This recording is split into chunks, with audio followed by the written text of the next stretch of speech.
Welcome to all of you. My today's topic is leaf arrangement, morphology and structure. First, I'd like to introduce my topic. Typically, leaves are flat and thin organs of the plant and have one surface towards the axis, the adaxial or upper surface, and one facing away from the stem axis, the abaxial or lower surface. Most of the leaves are bifacial, having definite adaxial and abaxial faces, but sometimes they are unifacial, lacking such differentiation. These are commonly arranged on the plants in such a way so as to expose their surfaces to light as efficiently as possible without shading each other to promote the photosynthetic functions. The stalk of the leaf is called the petiole. The base of the petiole may have a narrow to broad point of attachment called the leaf base. A leaf that lacks a petiole is said to be sessile.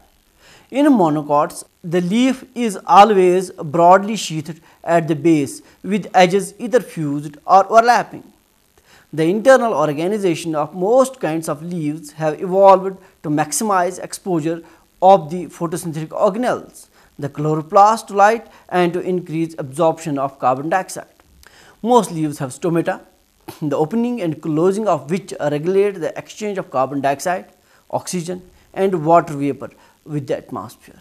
In contrast, however, some leaf forms are adapted to modulate the amount of light they absorb to avoid or to mitigate excess heat, ultraviolet damage or desiccation, or to sacrifice efficient light absorption in favor of protection from herbivorous enemies. Among these forms, the leaves of many xerophytes are conspicuous. The shape and structure of leaves vary considerably from species to species, depending largely on their adaptation to climate and availability of light. Other factors such as grazing, available nutrients and ecological competition may also influence the shape and structure of leaves. In most plants, leaves also are the primary organs responsible for transpiration and guttation. Leaves can also store food and water and also modified accordingly to meet these functions, for example, in the leaves of succulent plants and in bulb scales. Accordingly, leaves form the prominent food in the diet of many animals. This is true for humans as well. For whom leaf vegetables are commonly used as staples. Deciduous plants mostly occur in frigid or cold temperate regions, typically shed their leaves in autumn, whereas in areas with a severe dry season, some plants may shed their leaves until the dry season ends. In contrast, many other seasonal plants such as palms and conifers retain their leaves for long periods. Welwitschia retains its two main leaves throughout its lifetime, which may exceed up to 1000 years. Not all the plants have true leaves. For example, in bryophytes, mosses and liverworts produces flattened leaf-like structures that are rich in chlorophyll. These organs differ morphologically from the leaves of vascular plants in a lacking vascular tissue, whereas the true vascularized leaves first evolved following the Devonian period, when carbon dioxide concentration in the atmosphere dropped significantly. This occurred independently in two separate lineages of vascular plants. The microphyls of lycophytes and the euphylls, that is true leaves of ferns, gymnosperms and angiosperms. Euphylls are also referred to as macrophyls or megaphylls. Dear students, now we will discuss the morphology of leaf. A structurally complete leaf of an angiosperm consists of a petiole, leaf stalk, a lamina, leaf blade and stipules, small structures located to either side of the base of the petiole. Not every species produces leaves with all of these structural components. In certain species, paired stipules are not obvious or are absent altogether. A petiole may be absent, or the blade may or may not be laminar, flattened. The petiole mechanically links the leaf of the plant and provides the route for transfer of water and sugars to and from the leaf. The lamina is typically the location of the majority of photosynthesis. In monocots, the leaf is almost always broadly sheathed at the base with edges either fused or overlapping.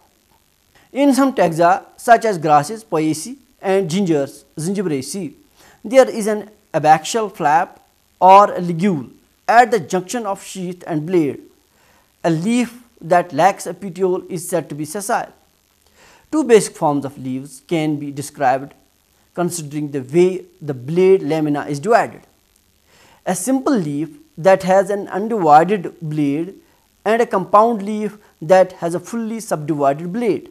Each leaflet of the blade is separated and possesses the secondary vein. Because each leaflet can appear to be a simple leaf, it is important to recognize where the petiole occurs to identify a compound leaf. Compound leaves are characteristically found in some families of higher plants such as Fabaceae. The middle vein of a compound leaf or a frond is called rages. Following are some important types of compound leaves. Palmately compound leaf. These have the leaflets radiating from the end of the petiole like fingers of a palm of a hand, for example, Cannabis esculus, etc. These have the leaflets arranged along the main or midvein. These are of following types. Imparipinnate, odd pinnate leaves. These are with a single terminal leaflet, for example, Fraxinus, Rosa indica, etc. Number 2, peripinnate, even pinnate leaves. These lack these terminal leaflets, for example, Swetiana, Cassia, etc. Bipinnate, which the leaflets are themselves pinnately compound, also called twice pinnate, as in Mimosa pudica. Tripinnate, in which the leaflets are themselves bipinnate, also called thrice pinnate. Decompound leaves, in which the leaflets are themselves compound, as in Dox. Trifoliate compound leaves. A pinnate leaf with just 3 leaflets, trifolium, laburnum, etc. Now leaf petiole. Petiolated leaves have a petiole leaf stem. Sessile leaves do not have a petiole and the blades are directly attached to the stem. In clasping or decurrent leaves, the blade partially or wholly surrounds the stem, often giving the impression that the shoot grows through the leaf. When this is the case, the leaves are called perfoliate, such as in Claytonia perfoliata. In peltate leaves, the petiole attaches to the blade inside from the blade margin. In some acacias, such as the coa tree, Acacia coa, the petioles are expanded or broadened and function like leaf blades. These are called phyllodes. There may or may not be normal pinnate leaves at the tip of the phyllodes. Now stipule. A stipule is present on the leaves of many dicotyledons. It is an appendage on each side at the base of the petiole resembling a small leaf. Petioles may be persistent, such as in roses and beans, or may shed as the leaf expands, leaving a scar on the twig and exstipulated leaf. Now venation. The pattern or arrangement of veins in the leaf blade is known as leaf venation. If there is only one prominent vein in a leaf, it is called midvein or primary vein. Branches from this vein are called secondary veins.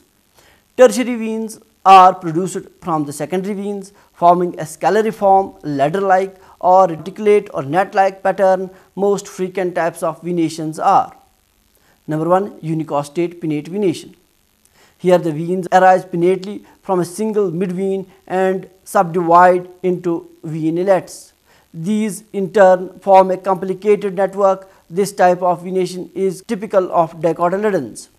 Multicostate or palmate venation. Here more than one equally strong vein enters the leaf blade. It is of following 2 types.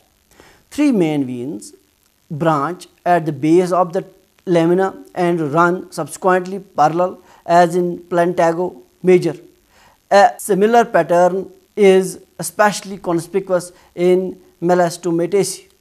Number 2, several main veins diverge from near the base where the petiole attaches and radiate towards the edges of the leaf. For example, acer, maples. Number next, parallel venation. Here the veins run parallel throughout the length of the leaf, that is from the base to the apex, typical in grasses. Dichotomous venation. There are no dominant bundles, but the veins forking regularly by pairs found in ginkgo and in some pteridophytes. Now we will discuss leaf arrangement. The arrangement of leaves on the stem is called phyllotaxy. The leaves may be arranged in one of the following patterns in a plant. Number 1, alternate. Here the leaves are borne singly and are usually arranged in spiral pattern along the stem. Alternate leaves are sometimes placed along the two sides of the stem, two-ranked or distichous, or on three sides of the stem, three-ranked or tristichous. Next is opposite. Here the two leaves are borne on opposite sides at each node of the stem. Opposite leaves may be spiraled as in red mangroves, rhizophora, two-ranked as in many zygophyllaceae plants, or decussate, the leaves of adjacent nodes rotated at 90 degree. The decussate condition is the most common arrangement among vascular plant species. Whorled. Here 3 or more leaves are attached at each node on the stem or appear to arise from the same level on a stem. Now radiolate. Radiolate leaves form the rosette-like structure. Now internal structure of the leaf, that is anatomy of the leaf. A leaf is a plant organ and is made up of a collection of tissue in a regular organization. The major tissue systems are the epidermis that covers the upper and lower surfaces. The mesophyll lies within the epidermal layer, is rich in chloroplasts, also called chlorenchyma. And number 3, venation, the vascular tissue, that is xylem and phloem. These 3 tissue systems typically form a regular organization at the cellular scale. First, we will discuss epidermis. The epidermis is the outer layer of the cells covering the leaf. It forms the boundary separating the plant's inner cells from the external world. The epidermis serves several functions. Number 1, protection against water loss by way of transpiration, regulation of gaseous exchange, secretion of metabolic compounds, and in some species absorption of water. Most leaves show dorsiventral anatomy, that is the upper adaxial and lower abaxial surfaces have somewhat different construction and may serve different functions. The epidermis is usually transparent, that is epidermal cells lack chloroplasts, and coated on the upper side with a waxy cuticle that prevents loss of water. The cuticle in some cases is thinner on the lower epidermis than on the upper epidermis and is generally thicker on the leaves from dry climates as compared with those from wet climates.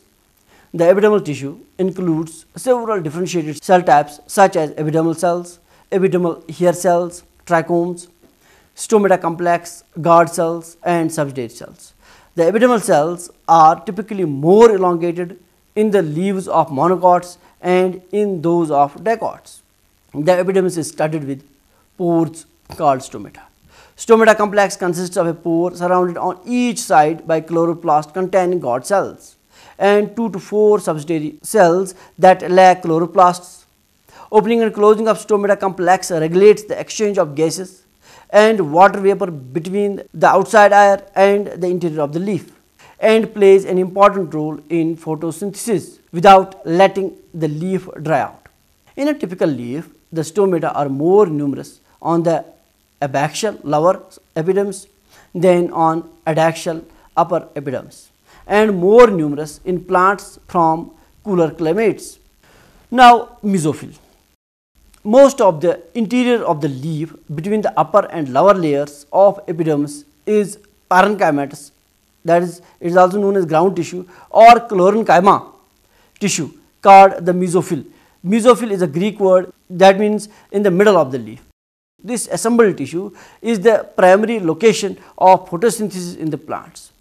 In ferns and most flowering plants, the mesophyll is divided into 2 layers: an upper palisade layer of tightly packed vertically elongated cells, 1 to 2 cells thick, directly beneath the adaxial epidermis, Its cells contain many more chloroplasts than the spongy layer. These long cylindrical cells are regularly arranged in 1 to 5 rows. Beneath the palisade layer is the spongy layer. The cells of the spongy layer are more rounded and not so tightly packed, containing large intercellular spaces among them. These cells contain fewer chloroplasts than those of palisade layer. The pores or stomata of the epidermis open into substomatal chambers, which are connected to the air spaces between the spongy cells. These two layers of the mesophyll are absent in many aquatic and marshy plants.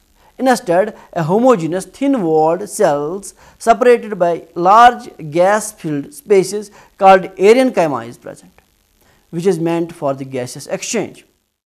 Leaves are normally green in color, which comes from chlorophyll found in plastids in the chlorenchyma cells. In some plants, variously colored leaves are present and their color is determined by various types of chromatoplasts. Now, veins. Veins are the vascular tissue of the leaf and are located in the spongy layer of the mesophyll. The pattern of veins is called venation. The veins are made up of xylem, the vascular component that brings water and minerals from the roots to the leaf, and phloem.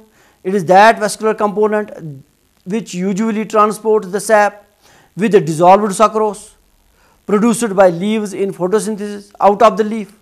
The xylem typically lies on the adaxial side of the vascular bundle and the phloem typically lies on the abaxial side.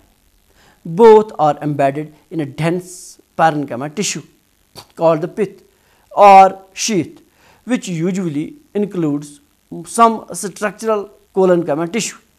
I think all the parameters of the leaf morphology and its structure has been completed. With these words, I would like to take a leave. Thank you.